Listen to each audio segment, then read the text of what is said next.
concernant nos achats. Maintenant, on s'intéresse au succès de plus en plus grand de l'occasion, plus seulement pour les vêtements, la décoration ou pour les meubles.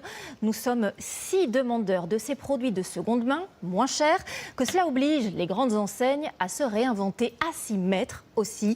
Démonstration dans les Bouches-du-Rhône avec Emmanuel Binet et Henri-Paul Amar. Bonjour, voilà, c'est revend.fr, j'ai une livraison pour vous. En seulement 7 jours, ce Marseillais reçoit aujourd'hui ses 2 fauteuils en rotin. Au moment du grand déballage, pas de mauvaise surprise. Super content, ouais.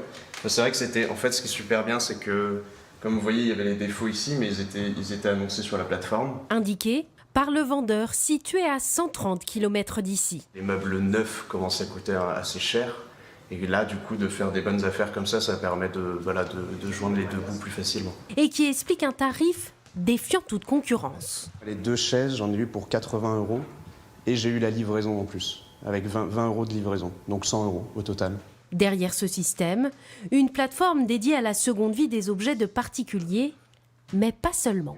Et aussi professionnel pour acheter et meubler son appartement ou sa maison. Donc il y a du meuble et de la décoration. On peut retrouver du moins 40, moins 50 jusqu'à moins 70%. À ce prix-là, difficile de ne pas se laisser tenter.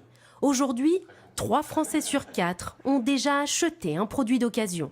Si sur Internet les offres fleurissent, les grandes enseignes veulent aussi leur part du gâteau. Vous avez un vélo neuf et ici un vélo de seconde main. Vous retrouverez donc ici un vélo qui est à hauteur d'une centaine d'euros, avec celui-ci qui est ici à la vente à 50 € précisément.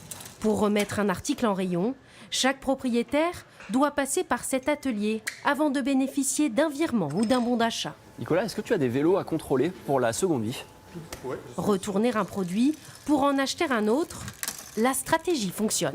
Mais là, j'en achète un neuf et un de seconde main. Et je trouve que quand il y a des occasions comme ça, il faut les saisir. Je trouve que c'est une bonne initiative quand même, parce que sinon ça fait trop de gaspillage. C'est dommage de ne pas essayer de trouver quelque chose qui a déjà été utilisé mais qui est toujours en très bon état en général.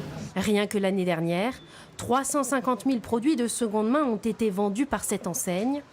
En France, ce marché représente 7 milliards d'euros et devrait encore augmenter dans les prochaines années.